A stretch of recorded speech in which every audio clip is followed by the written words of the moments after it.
હું doctor Divyata Acharya, Trimurti ICU incharge medical officer Junagadh. આજે હું તમને ડાયાલિસિસ વિશેની માહિતી આપીશ.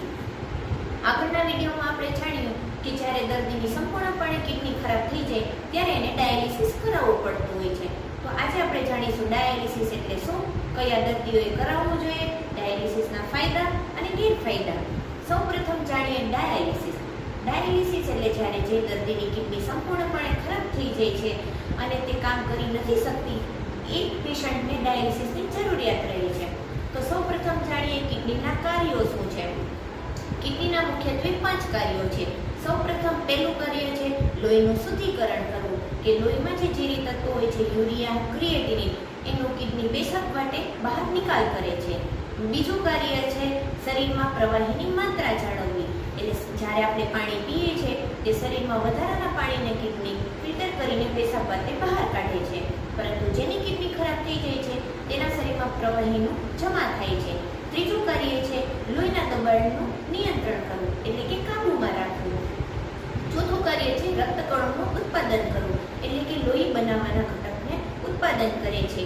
પાંચમું કાર્ય છે હાડકાની તંદુરસ્તી જાળવવી. હવે જો મિત્રો જે લોકોની કિડની ખરાબ થઈ જાય છે તેના શરીરમાં આ કાર્યો નથી થઈ શકતા, એટલે કિડની આપણા શરીરમાં લોહીના શુદ્ધિકરણનું મુખ્ય કાર્ય કરે છે.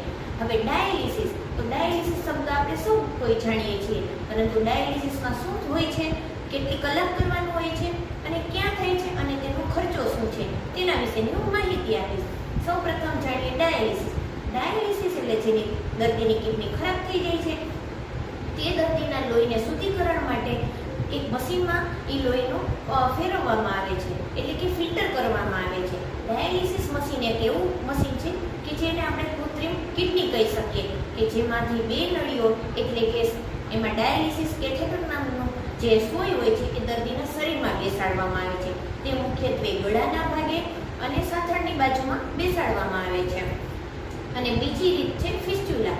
જે દર્દીઓને લાંબા ગાળે સુધી ડાયાલિસિસ કરવાનું હોય છે તેને ફિસ્ચ્યુલા, એ જે જનરલી હાથના ભાગે બેસાડવામાં આવે છે.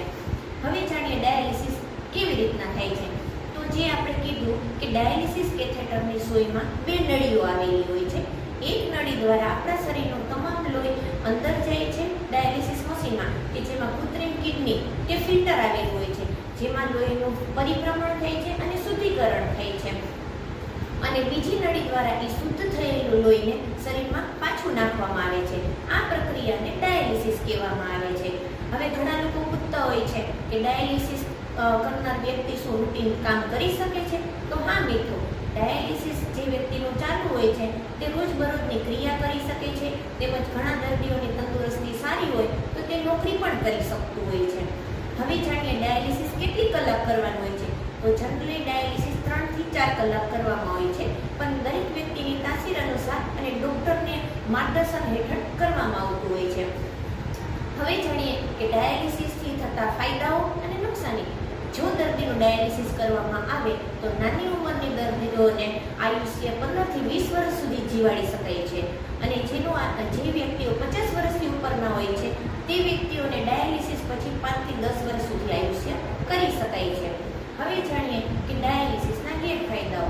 ડાયાલિસિસ દરમિયાન દર્દીએ જો જમીને ન આવેલા હોય તો તેમનું સુગર ઘટી જવું, બ્લડ પ્રેશર ઘટી જવું, ઘણી વખત ઉલટી ઉપકા થવા, થાક લાગવું, આ સામાન્ય લક્ષણો હોય છે. ત્યાર પછી ઘણા લોકો પૂછે છે કે ડાયાલિસિસ શું ખર્ચાળ છે? ના મિત્રો, સરકારી યોજના અનુસાર ડાયાલિસિસ એ આયુષ્યમાન કાર્ડ હેઠળ તદ્દન મફતના ભાવે કોઈ પણ હોસ્પિટલમાં થઈ શકે છે. તો ડાયાલિસિસના ખર્ચા બાબતે ચિંતા કરવાની જરા પણ જરૂરિયાત નથી. હવે જાણીએ ડાયાલિસિસ કરાવનાર વ્યક્તિએ શું કાળજી રાખવાની હોય છે. તો જે વ્યક્તિઓનું ડાયાલિસિસ ચાલતું હોય છે તે લોકોએ રેગ્યુલર ડૉક્ટરના કહ્યા અનુસાર અઠવાડિયામાં 2 અથવા તો 3 વખત ડાયાલિસિસ કરાવવું પડતું હોય છે. ડાયાલિસિસ કરનાર વ્યક્તિએ ખોરાકમાં અમુક બાબતોની કાળજી રાખવી પડતી હોય છે, જેમ કે પાણીની માત્રા ઓછી લેવી, નમકનું પ્રમાણ ઓછું લેવું અને પોટેશિયમ ફ્રી ખોરાક ખાવો જોઈએ. તેમજ જે વ્યક્તિઓને ડાયાલિસિસની સાથે ડાયાબિટીસ તથા બીપીની બીમારી હોય તેણે તેમની ગોળીઓ પણ રેગ્યુલર ખાવી જોઈએ. જો લોકો આવી રીતના સાથે ડાયાલિસિસની સાથે કાળજીઓ રાખે તો તેનું આયુષ્ય ખૂબ જ વધારી શકાય છે અને તે દર્દી પણ નોર્મલ વ્યક્તિની જેમ જીવન જીવી શકે છે. તો ડાયાલિસિસથી ગભરાવાની જરૂરિયાત નથી. ડાયાલિસિસ ડૉક્ટરની સલાહ અનુસાર કરાવો અને તમારા દર્દીને વધારે તંદુરસ્તી આપીને સ્વસ્થ જીવન જીવડાવો. આવી જ માહિતીના વિડીયો સાથે ફરી પાછા મળીશું. ત્યાં સુધી good bye friend. Take care. સ્વસ્થ રહો, મસ્ત રહો.